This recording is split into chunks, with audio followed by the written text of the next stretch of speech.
The Moorish civilization, when the blacks ruled Spain, continued. Before reading this article, it is appropriate for any individual to research how North Africa was inhabited to understand what is being said below. This is a continuation of our early writings on the rule of blacks and the Muslim occupation of Spain and Portugal between the 8th and 15th centuries. Moorish architecture in Spain and Cordoba, Granada, Seville, and Zaragoza. Here we all define the role of the Africans and Arabs in the so-called Moorish civilization, which is at the origin of the European Renaissance. It should be noted in advance that historians refer to those times when there is talk of Moorish civilization, Moorish architecture, Moorish Spain, etc. No one ever speaks of an Arab invasion, civilization, or architecture. As we know, Moors, strictly speaking, means black in Greek, Latin, and an European language in the Middle Ages. So that means that we have to understand this civilization, architecture, and knowledge as a black fact. Some recent authors wanted to replace the term Moorish with Arabic. Why should they reject the word Barg when it just means Muslim, as they claim?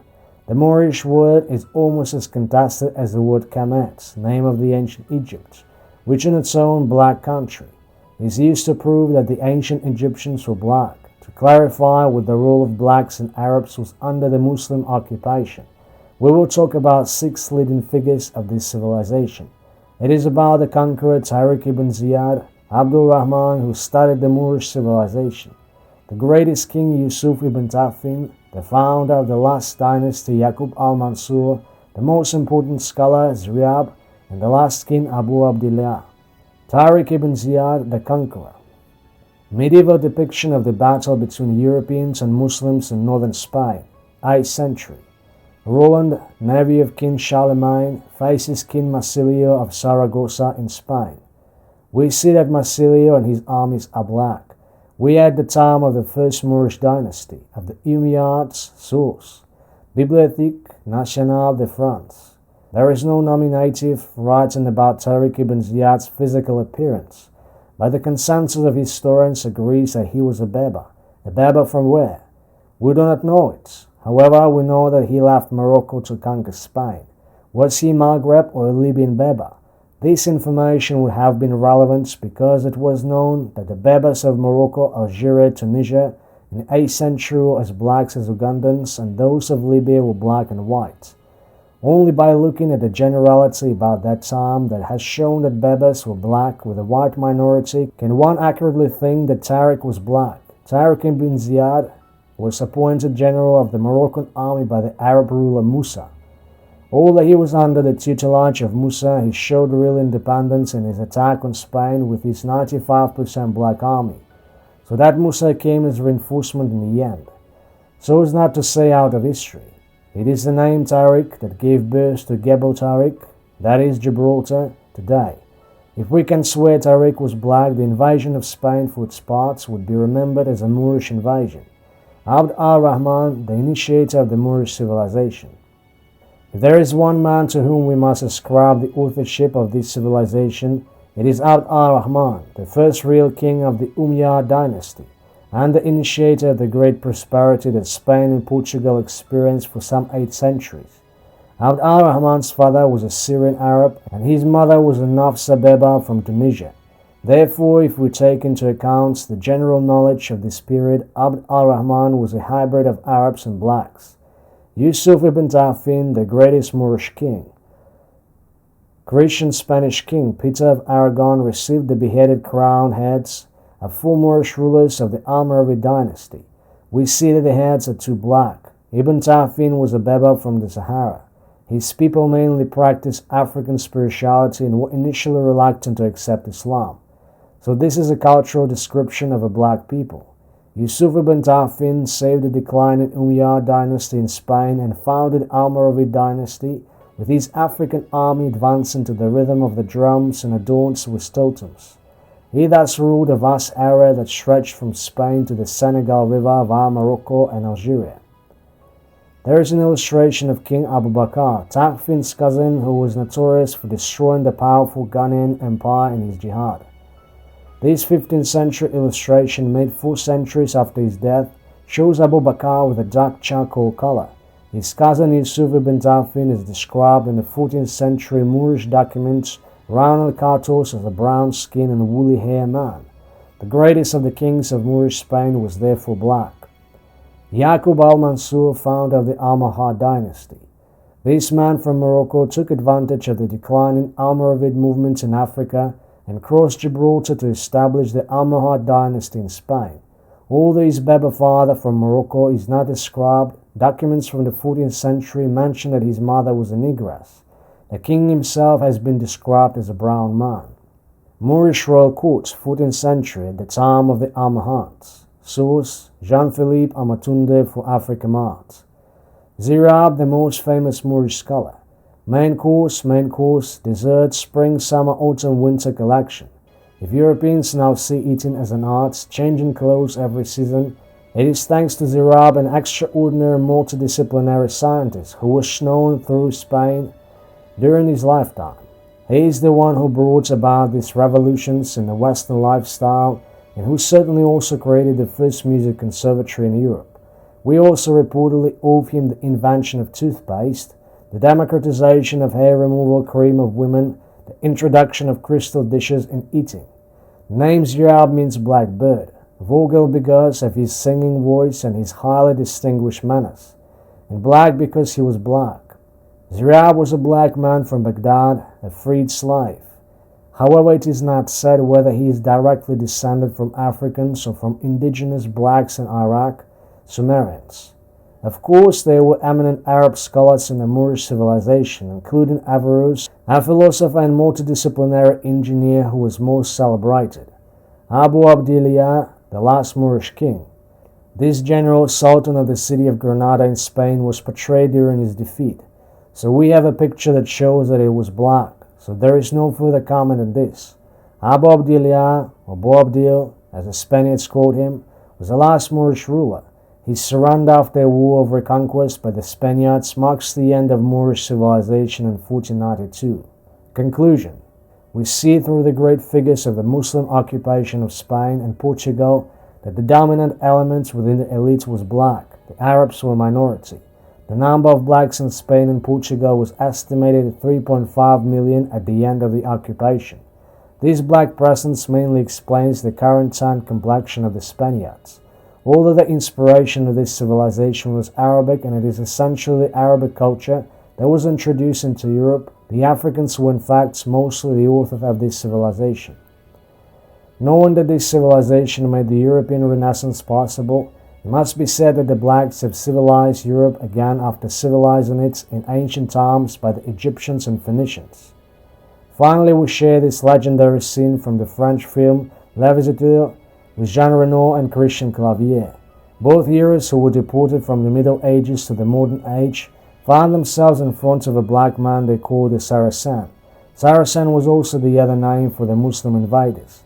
The very bright writer who imagined this scene makes us understand that the so-called Saracens were mostly black. The reaction of the actors shows that the Europeans were at war against the blacks at that time. You may not understand this scene if you don't know anything about the Moorish invasion. The scene is a delight. Enjoy. A brief overview of the presence of blacks in Europe. Man of Grimaldi, ancestor of Europeans. Because of the maneuver of the media, many people think that blacks have been present in Europe for not so long in terms of human history. Since when have black people really been present in Europe? While scientific and historical research shows that blacks came to Europe a very long time ago. Their presence in Europe may be in the prehistory indeed. Africa is the cradle of humanity. Man came from Africa, Homo erectus, etc., to populate Europe in the different periods of prehistory. Modern man, Homo sapiens, also came from Africa to populate Europe. The presence of the man of Grimaldi's bones, the analysis revealed that this man had Negro characteristics. On European soil proves the presence of blacks in Europe during prehistoric times. It was the man of Grimaldi, black man, who adapting to the cold climate of Europe over a period of 20,000 years, gave birth to the man of Cro-Magnon, the first white man. Pharaoh Menkheperre Jehuti Mesu, known as Thutmose III, the greatest African of all time. After prehistory came the ancient world, when our ancestors of the Nile Valley opened the borders of their empire to Europe. especially under the pharaoh Menkaperere Hutimesu, Thutmose III, whose stories and hymns to his military victories and achievements, his arrival with his troops and garrisons in Europe. There were black populations in Europe even before the birth of Greece and Rome. Minoan fresco in Crete, depicting a fisherman with his fish, 1,500 years before the present day. Look at his ski. The Spanish historian of the 16th century Florian Ocampo said in his book Crónica General, published in 1553, that Pharaoh Taharqa and his troops succeeded in reaching today's Spain 700 years before the present era.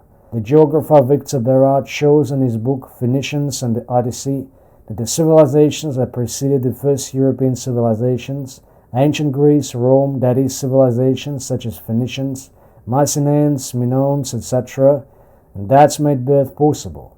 Our civilization that have all acquired their knowledge in the Nile Valley, pharaonic civilization. The ancient Greek scriptures themselves confirm these dates. In fact, the Greeks say in their writings that they are not the creators and inventors of all the knowledge, mathematics, philosophy, etc., that are assigned to them today. They say in their scriptures that most of their sages and Greek scholars went to Egypt to find most of their knowledge, and that the Egyptians, whom they saw with their own eyes when they went to Egypt to study and to learn, had black skins and perverted hair. The African Egyptologist Theophile Abenga wrote a book entitled Egypt, Greece and the School of Alexandria, in which he summarized Old Testament's writings and testimonies of the ancient Greek authors on the subject. Greek statue and Egyptian statue with the same posture, standing with one foot in front of the other and arms along the body. We see that Egyptian sculptures influenced the first Greek sculptures. Historical and archaeological research has also confirmed that blacks were part of the European population during the ancient Greek era and during the Roman Empire. In this way, science knows that within the Greek and Roman populations, among the white populations, there were black populations and numerous mixes between blacks and whites. Sculpture depicting the Roman Emperor Septimus Severus and a European man. Usually when the European is not mixed, his hair is straight like the man on the right. Therefore we can clearly see that the Roman Emperor had curly hair, loosened up, which testifies to his crossing. After the Greco-Roman era, blacks were still in Europe. Today European literature sometimes calls them Moors. Moor is a term that characterizes populations with dark skin, such as mixed people or black people in European literature. In the Middle Ages and before the Muslim conquest of Spain, blacks were already present all over Europe. In this way, there were blacks among the whites with all kinds of functions. They were founders of cities or kingdoms, knights, kings, princes, clergy, poor, wealth, etc. Pharaonic frescoes shown several people with a white headband symbolizing high status. Later in history, the Moors used the same headbands. The Moor had with a white headband symbol of the city of the Avanches in today's Switzerland, which was called Avanticum in Roman times. Certain population groups, according to their social ranks or important functions that they had occupied in European history, retained the symbol of the black heads, which we are in all depictions of black heads with sometimes white headbands, as in Corsica, or crowns. These heads, called the Moor heads, can see. These representations have survived to this day as symbols for several cities in Europe. The presence of blacks in Europe left behind expressions or names, for example, the Black Sea, the Negro Cap in France, or many names that are composed of the roots Moor. We call the bog is a term that indicates black-skinned populations, such as mixed people or blacks in European literature. Another example, names like Maurice, Moor, etc. Then there are Europeans who have black ancestors in their distant family line. Few European family crests, French, German and Belgian, that have black ancestors in their line. The Fulani spirituality. The Fulani Fulbe are a Sahelian people from Sudan to Senegal. They are probably the blacks who contributed most of the spread of Islam in Africa, so that many confuse their cultural identity with this religion. Still, the Fulani are essentially adapted to African spirituality in the most orthodox way. Origins. A Fulani woman from Mopti in Mali. The lips are tattooed black, the earrings are impressive. The origins of the Fulanis are very controversial, but one considers the special characteristics of these people: thin facial features, often light-skinned, hair that looks straight, nomadic life in a sedentary Africa. According to the Fulani tradition, their founding ancestor would be a man named Uqba, a scientific soldier of Islam and Arabic knowledge. As with the Hausas, we are faced with a myth that was created or expanded to satisfy an acquired Muslim identity, which has been observed among many Islamized African peoples.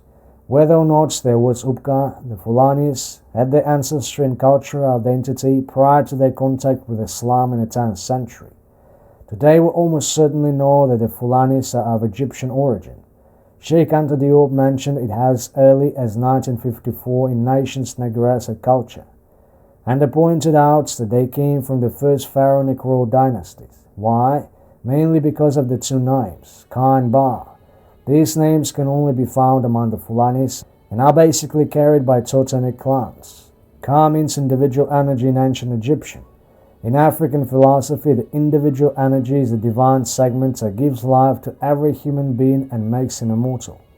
By means soul, the soul responsible for all actions that allow one to attain the status of a divine ancestor at death. Ka and Ba were two supreme concepts in Egyptian religion. Until the 6th dynasty, the Ka and Ba were practically the only ontological attributes of the pharaoh. We have reported extensively here on these attributes and their role in ancestor worship. In addition, according to some genetic studies, Fulanis are associated with the black peoples of the Sahel and Central Africa. You would have a little bit of Eurasian DNA. Geneticist Laura Schoenfeld, who published the research studies in 2010, believes that this alien DNA is negligible and that the Fulanis are essentially African. Clyde Winters concludes from these studies that Fulanis originate from the Nile and that they do not originate from the Middle East. We add that the Fulani language is strictly black African and that there are still remnants of matriarchy, a cultural characteristic peculiar to the black world. Fulani men of the Wodaabe group in Niger. They wear the mud feather, which can be found all over Africa. In the Wodaabe group, men dance at the Gere War ceremony and women choose a lover of a fiancé from among the dancers. The legacy is still matrilineal among the Wodaabe. The group is still fundamentally anchored in the African matriarchal tradition, while the Islamized Fulanis have taken over the patriarchy. In short, either Fulanis are authentic Egyptians who would have mingled with whites, whom Asia when Egypt became a multinational empire, or Fulanis are blacks with extreme physical traits that are not racially mixed like the Somalis. Anyway, Fulanis are African. We will see it again with their spirituality. The primordial source. Before the world was created, before all things began, there was nothing but a being after the Fulanis. This being was a nameless and limitless emptiness, but it was a living emptiness that possibly hatched a whole range of possible existences. Timelessness was the home of this one being. This passage transcribes in an admirable way the idea of the Nun, the infinite primal water that, according to the ancient Egyptians, gave birth to the creation. Now there was a liquid full of germs or particles from which all living things would hatch. It has always been there and existed before creation began. Their Nun is what the Archons of Ghana, Cote d'Ivoire call the Tano, what the Dogons of Mali call Nomo, or what the Zulus call Uthlanga. The egg, the 9 elements of the creative verb. A Fulani teenager from Nigeria. According to the Fulanis, this one being had 2 eyes. When he/she closed it, the night was born. When he/she opened it again, the day was born. The night was embodied in Lewu, the moon. The day was embodied in Naungue, the sun. The sun mirrored the moon. They began the Munma, the divine timelessness. The Munna asked the infinite time under what's name to call him. Geno, the infinite time, spoke. Language is synonymous with giving or creating energy. Geno said to the Munna, "Call me Gwena, the eternal." Geno wanted to be known. He wanted someone to talk to. So he created a wonderful act called Bochunde, which consists of 9 segments and into which the 9 basic states of existence were introduced. When this cosmic act hatched, it created 20 mythical creatures that made up the entire universe, visible and invisible, all forces and possible knowledge. The idea of being endowed with eyes relates to the awakening within the Nun and Egyptian spirituality. In Egypt, the first moment of creation was awareness of one of the particles. The awakening of particle corresponds to the opening of the eyes in the Fulani culture. In Egypt, the particle from which creation flourished is symbolized by an egg called suhet. This is called Arkingos by the Fangs of Central Africa. Arkingos, like Bochunde, contain all the foundations of creation. The same egg concept is also available in Wudoin from Benin. Atum, the awakening particle from which creation would blossom, created 8 primordial gods after him in Egyptian thoughts. With them he forms Pesajets, which means the Ened, 9 primordial gods. If one considers Horus, son of Isata and Osire, Isis and Osiris, one can claim that gods gave birth to 9 deities who followed him. That is related to the 9 basic states from the egg Bochunde in the Fulani culture. 9 is a sacred figure in Africa. This is how the Bassas from Cameroon claim. The law never goes beyond 9. Pesajets, that is the 9 primordial gods. Atum Ra, God, Shu, air. Tefnut, water. Geb, the earth. Anote, the sky. Osiris and Isis, the fertile substance. Seth and Nephis, the sterile antimatter. In addition, the concept of the word in the Fulani culture refers to the creation through sound vibrations. Energy blossomed out of the egg and produced a vibrating sound as it sprouted through the primeval water, hence the concept of the creative verb. Also known as Hal in the Fulani language, who in ancient Egypt or Mi Kabegue under the Fangs. The creative verb is also found in the Serra people of Senegal. The sun worship. Buddha Uminde, O great sun disk of grace. Yeletingale inde Geno, you messenger of God, Geno. Yoyayam Naloha to Sinihadema Akadi, peace be on all that is illuminated by your smiling rays. Besenguina Awura, Yavjina Sari, Aladdin Marajai, may your benevolent look protect our descendants, who stayed in the camp. One wonders whether these 4 magnificent verses were actually written by the fellow Fulanis from Senegal or by Pharaoh Akhenaten. This Fulani text is absolutely Egyptian. Since God is the collecting energy of the universe, the sun, the highest energy that man sees, is considered God in miniature, the messenger of the Creator, as the Fulani say. The same veneration was found among the houses of Niger, Nigeria. The eyes of the sun in Fulani spirituality are reminiscent of the eye of Horus in Egypt. Neddo, the Fulani Osiris. Neddo, the original human created by Geno, inherited part of the divine creative power, the gift of the spirit and the word. Geno taught Neddo the laws by which all cosmic elements were formed and continue to exist. He appointed him the guardian and manager of his universe and commissioned him to watch over the maintenance of universal harmony. Neddo is both male and female because it contains male heaven and female earth. In Egyptian spirituality, Osiris represents the good of God. He is the divine ancestor of humans, the one who received the knowledge of all the gods who came before him. He is the son of Geb, earth, who is a man of Anote, heaven, who is a woman. He is responsible for leading humanity to God's justice, order and harmony. He is the custodian of the universe, a role entrusted to him by God. Usire is an Anefer, that is the eternally good being. Neddo, or Soro, Auza, Ngai Narok. Neddo is undoubtedly Usire. They have the same origins and roles. Usire is equivalent to Osoro in the Akan culture of Ghana, Cote d'Ivoire, and Auza in Somali, Ngai Narok, among the Maasai of Tanzania, Kenya. To sum up, the Fulani spiritual tradition is deeply rooted in Africa, especially in depicting the creation of the world and sun worship. To learn more about African spirituality in its entirety, click here. Fulani women from Guinea.